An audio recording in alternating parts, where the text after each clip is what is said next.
Hello, good morning, and welcome to the newspaper review reaching you live from our studios at High Impact Television. I am Oyin Priye Krumales. Let's take in our guest this morning, Dr. Adedayo Kayode, who's a political technocrat. Welcome to the newspaper review this morning. Good morning. Joe, how are you? I'm fine, Mr. Dr. Kayode. Welcome to the newspaper review this morning. Nice being on your platform again. Okay, now let's quickly take a look at some of the stories making the rounds. But first, let me take you to the breaking story that took place last week and towards the end of last week, and it has continued in its pace and updates unfolding to this week. It's about the suspension of the Deputy Commissioner of Police, Abba Kyari. What's your perspective in this issue with regards to fighting corruption in Nigeria? Yes, you see, I would like to go beyond what is happening to Abba Kyari now. Rather, look at it as the travail of a nation. Now we are seeing a top echelon of our Nigerian police being involved in this kind of international crime. Is it not a shame to our country? I mean, for being alleged alone, for being brought into the case alone, is a shame on the country. And that is to tell you the length to which we have not been doing our due diligence, the level to which we have not been able to investigate the background of people we are bringing into sensitive positions within the polity of our nation. This is not only happening. It's just a pity that it happened to a policeman now. It is virtually in all segments of our polity. Okay, Dr. Kayode, know fully well that corruption it's an allegation at the moment. The Deputy Commissioner of Police has not been convicted in any way. It's an allegation, so it stands to be challenged in the court. And besides, there is an investigation, a probe of the matter to more like recognize or to know if it actually hold waters or it's something that it did not actually went in, and know that crime is not peculiar to Nigeria. This administration has said that it's not going to tolerate crime or criminal activities. Won't you see it as being on its toes in making sure it fights those who are alleged of criminal activities, irrespective of their positions in public office? Do you know that there are different levels of criminality? Bastardizing our naira is criminality. Can you see how many top government officials were in a place where our naira was being bastardized of recent? So where is that fighting against corruption there? What has happened to all those other people? Sorry that is happening to Abba Kyari now, or another. Now, come back home. What is corruption itself? Is it only about money? How about constitutional corruption? How about other agents that are not doing what they are supposed to do? Look at the news in, I think, national economy today. Talking about insurance, this national insurance scheme. 180 million Nigerians are yet to register. Since when? Is that not corruption too? What have you done to that?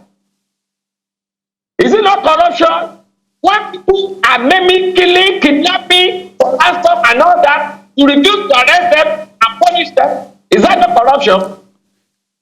So where are we fighting corruption? We have to first of all understand corruption, beyond financial corruption, before we can know whether this government is fighting corruption or not. Okay, Dr. Kayode, do you remember Yes. that? Do you remember that some time ago? In fact, not very far from now, not a week or two ago, the Nigerian security agencies have been making several arrests in the northern part of the country and including the southern part of the country concerning those who have been going around committing unscrupulous activities and criminal acts in the country. It could be looked at from the part that sometimes these criminals can evolve a particular way to make sure that they outfox the security agencies. Don't you think that might be the case in some of the arrests that has not been made yet with regards to fighting criminality and banditry? If criminals are outwitting security agencies, it is still corruption. Because those security agencies have been trained to be able to function appropriately and accordingly. So if they are not making use of their training and the sophisticated equipment being given to them, then it is corruption. That is one side. Number two, thank God they say they have been arresting some people. Nigerians are waiting for those criminals that have been arrested to be punished. We want to see them being punished. I'm not saying that you are going to send them for 2 or 3 weeks training to remove all those things from my head, and then you bring them back to the society. It is beyond arresting.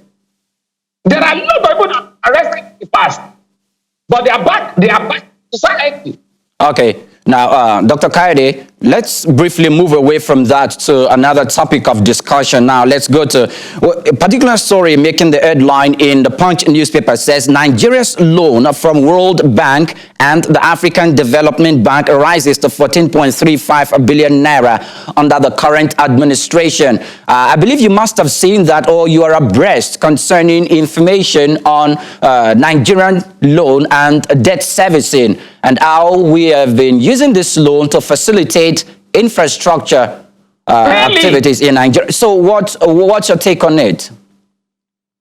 Mr. Krumale, what are the infrastructures? Lagos-Ibadan Express, just a moment, Dr. Kayode. Lagos-Ibadan Expressway is one of the infrastructure that the loan is being used to fund. Also, when you look at the Nigerian gauge railway system, it's one of the loans that is being used to fund that particular project across the country. So those loans are being channeled, at least according to the current administration, into those projects. I like that statement. According to the current administration, not according to what is on ground. How much loan are this current administration taking? And how much infrastructure have they been able to provide? Even those so-called provided infrastructure, at what cost? When you do a comparative analysis of the cost here in Nigeria and in some other climes, what are the disparities? Those are issues that we want to see. Whether they are really spending that money to provide infrastructure for people or not. When last did you see light in your area? Go and check out how many kilometers of road have they been able to do with this road. I mean, with these loans. Just last week or so, extra budgetary allocation was signed for the president by the National Assembly. We are waiting to see what that money is spent for. Okay, Dr. Kayode. These are issues. Dr. Kayode, let me briefly bring to your reminder again concerning the supplementary budget that was recently signed, which amounts to 983 billion naira or so by the current administration. It's been channeled to the procurement of security equipment in fighting terrorism in the country, and it's also from part of the loan as well. Part of the supplementary budget is also being used to fund medical equipment for the treatment and of COVID-19 in the country, including other sundry projects that are begging for attention in the country. At least that was some of the things that were made to understand that the supplementary budget was going to take care of. I always like your choice of words, that we were being told that the supplementary budget will be spent on. Is it part of the, is it going to the 6 aircraft that they just bought when it comes to security? But are you aware how much money was taken from the budget to fund that 6 aircraft for fighting security? Are you aware? About 2 years ago, and that aircraft is just coming in now.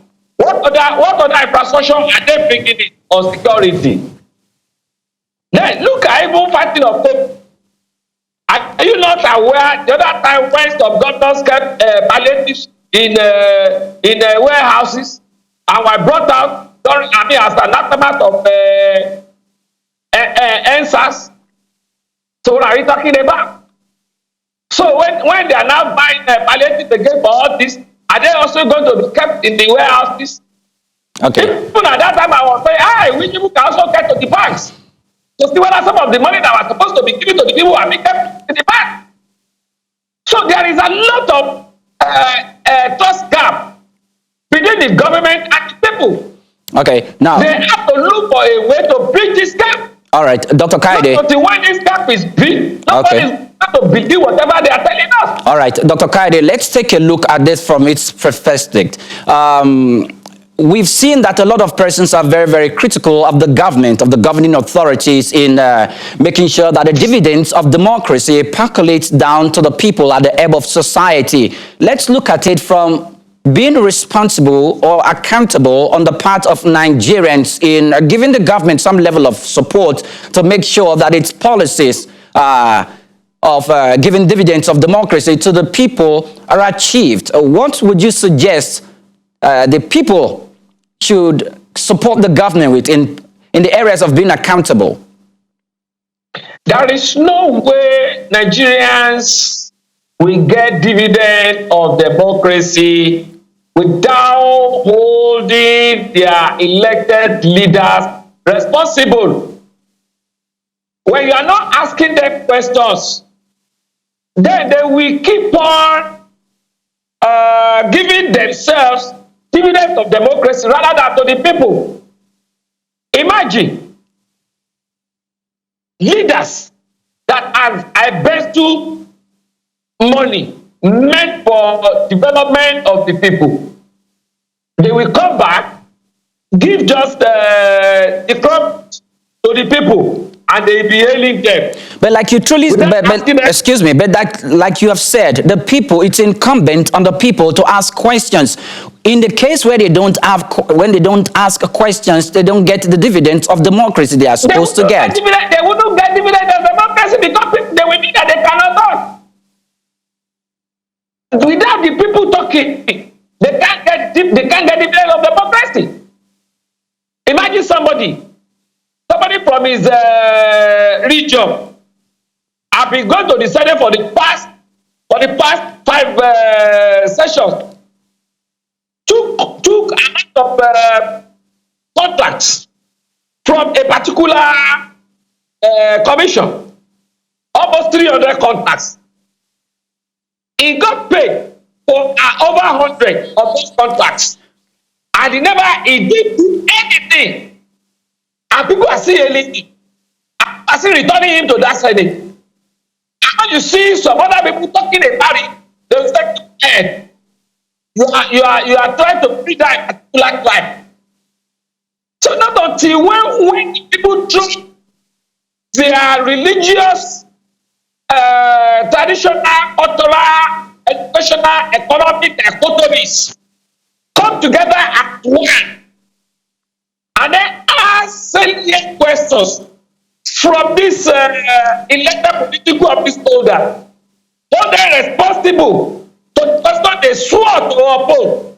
They can't get divided of them. All right, Dr. Kaide, just from pursuant to what you just said about representatives in the Senate or the House of Representatives or local government officials who have been elected into office to pioneer and lead the affairs of political development at the help of society. When such leaders do not represent the aspirations of the people at the head of society, the people will fold their hands. Sometimes, by virtue of our conversation with some of these people at the head of society, we've got to understand that the local government elected officials, the councillors and the local government chairmen and supervisors don't even reside at the head of society that they lead. But the thing is, the people take the back seat. They don't call them to order. And when a particular party or when a particular faction or set of people do, they attach religion and other sentiments to it.